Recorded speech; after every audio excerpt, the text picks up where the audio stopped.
Est-ce que tes amis, même en se moquant de toi, témoignent de ta foi?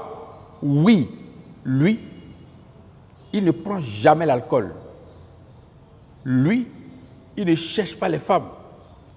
J'ai un ami qui m'a dit un jour, toi, c'est quoi ta passion?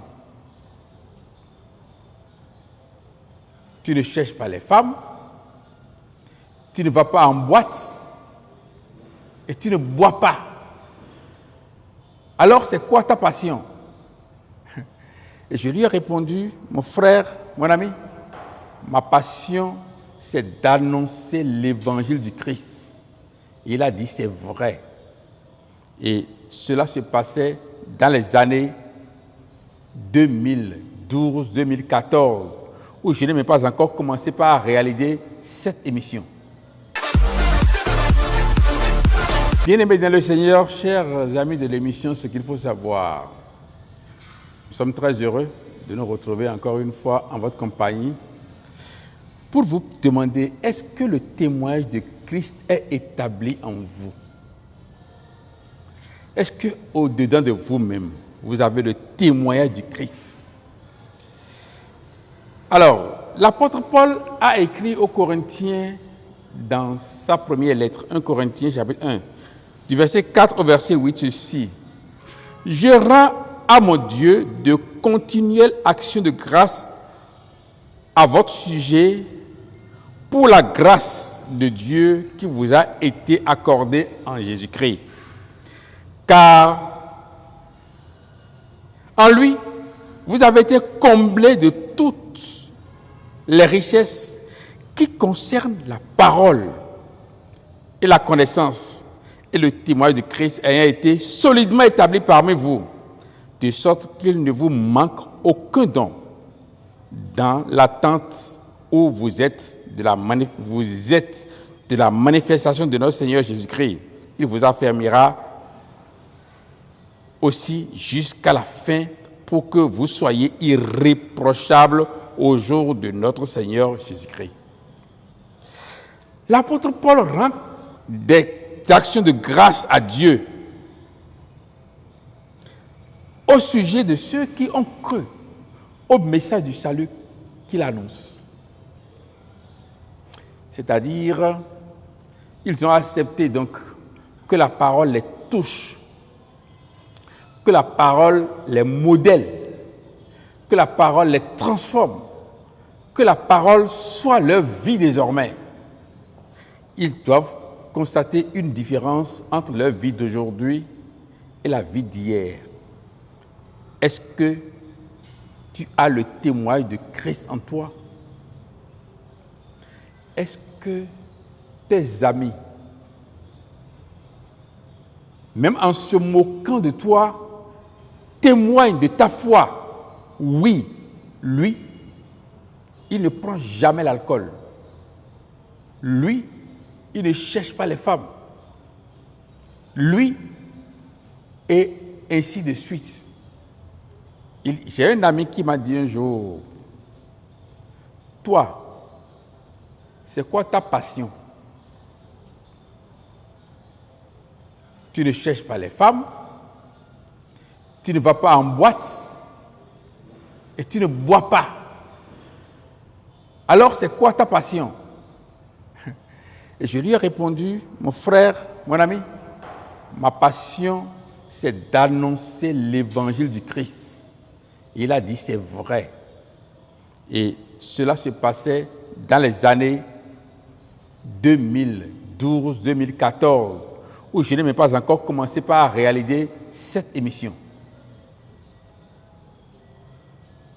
Je crois qu'aujourd'hui, s'il est en train de me suivre, il va constater que ma réponse était la vraie. Ma passion, c'est d'annoncer la parole du Christ. Et c'est quoi, toi, ta passion? J'ai un autre collègue qui m'a dit, toi, tu dois être riche. Parce que quand tu prends ton salaire et tu assures les besoins de ta famille, tout le reste devient économie. tu ne cherches pas de femme et tu ne bois pas de l'alcool. Celui qui m'a dit ça, il n'est plus de ce monde aujourd'hui. Il sait ce qui bouffe son argent. Et il sait que je ne fais pas des choses de ce genre. Parce qu'il est très proche de moi. Il me rend visite tous les jours. On est ensemble presque tous les jours. Il connaît ma vie. Et il sait que ce que je fais ne peut pas me faire gaspiller le peu d'argent que Dieu me donne dans ce qui bouffe son argent à lui. C'est vrai que je ne suis pas riche parce que j'utilise mon argent pour annoncer la parole de Dieu. C'est pourquoi l'apôtre Paul dit, je rends à mon Dieu de continuer l'action de grâce à votre sujet. Tu es parmi ceux de qui Dieu, et l'apôtre Paul rend grâce à Dieu pour la grâce de Dieu qui vous a été accordée en Jésus-Christ. Est-ce que tu as reçu cette grâce-là? Est-ce que tu es fier quand tu te lèves que tu n'es plus la même personne qu'autrefois? Il faut que tu rentres dans ces rangs-là. Hein? Si tu dois rentrer dans un rang, rentre plutôt dans le rang de Christ. Là où il y a la paix, la bénédiction, le salut. Hein? Tu as la conscience très dégagée. Tu n'as pas peur que ta femme prenne ton portable et commence à jouer avec. Parce qu'en jouant, peut-être un message ne peut pas venir de l'autre. Tu es tranquille. Tu n'as pas peur. Quand ton patron te pose une question, tu n'as pas peur de lui cacher quelque chose. Tu lui dis les choses telles qu'elles sont. Et tranquille. Car en lui, vous avez été comblés de toutes les richesses qui concernent la parole et la connaissance. Ces richesses, ce n'est pas de la liquidité, mais c'est la paix du cœur. C'est la joie, la bénédiction, la grâce de Dieu. Tu dors tranquille, tu te réveilles et tu lances ta journée. Tu laisses Dieu guider tes pas. Car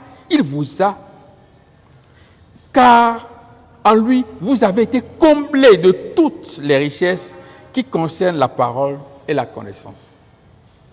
Et rien ne te chassera pour que tu cours vers les hommes, mais ce sont plutôt les hommes qui vont courir vers toi pour chercher secours. Tu as un rédempteur et tu as un soutien. Il a dit dans Exode 14, 14, vous restez tranquille, je combattrai à votre place. Et pourquoi est-ce que je ne vais pas me mettre dans les rangs de ceux pour qui il veut combattre? Pourquoi est-ce que je ne vais pas me mettre en ordre pour lui? Pourquoi est-ce que je ne vais pas travailler pour lui? Le témoignage de Christ ayant été solidement établi parmi vous. C'est ça.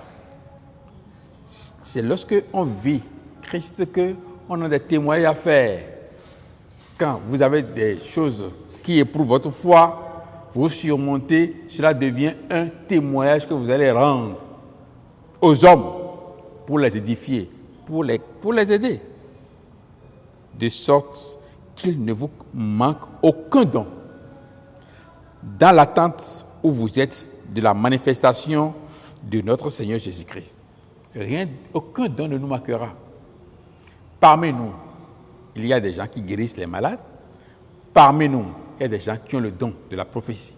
Parmi nous, il y a des gens qui ont le don d'organiser. Il y a des gens qui ont le don de transmettre des messages de Dieu, des évangélistes, des pasteurs et tout ça là. Mais ce n'est pas le titre qui compte. Ce qui compte pour nous, c'est le témoignage de Christ en nous. Nous sommes édifiés sur ce fondement-là, sur le fondement des apôtres. Ceux-là qui nous ont dévancés, qui n'ont pas passé le temps à applaudir Dieu. C'est ça. Cela fait de nous des protégés de Dieu. Il vous affermira aussi jusqu'à la fin pour que vous soyez irréprochables. C'est lorsque nous avons conscience que nous avons une nouvelle naissance qu'il va nous affermir afin que nous soyons irréprochables. Au moment où des gens demandent, est-ce que toi tu ne mens plus? Des gens qui passent leur temps à démontrer qu'on ne peut pas être irréprochable. Simplement parce qu'ils n'ont pas été affermis. Je l'ai dit dans une émission. Quelqu'un m'a demandé, dis-moi, quel travail tu fais? Je vais te dire quel péché tu commets. C'est un peu comme si à chaque travail correspond un péché donné. Mais ce n'est pas le cas. Quel que soit le travail que tu fais, Dieu t'aidera à garder ta vie de pureté, de sorte que tu seras irréprochable au jour de notre Seigneur Jésus-Christ. Tu seras irréprochable maintenant, mais tu seras toujours irréprochable. Dieu est fidèle. Lui qui vous a appelé à la communion de son Fils Jésus-Christ, notre Seigneur Jésus-Christ. Il est fidèle. Ailleurs, il a dit, il ne permettra pas que vous soyez tentés au-delà de votre force. C'est pour cela que je vous invite à rechercher en vous-même. À rechercher en vous-même le témoin du Christ. Est-ce que j'ai Christ en moi? Est-ce que je vis Christ tous les jours? Est-ce que c'est Christ qui est mon guide? Parce que quand tu ne travailles pas pour Christ, tu ne recevras pas de lui un salaire. Que le Seigneur bénisse cette parole que vous avez entendue, qu'il vous garde dans la foi et vous donne d'avoir le témoignage qu'il est en vous. Soyez bénis. Amen.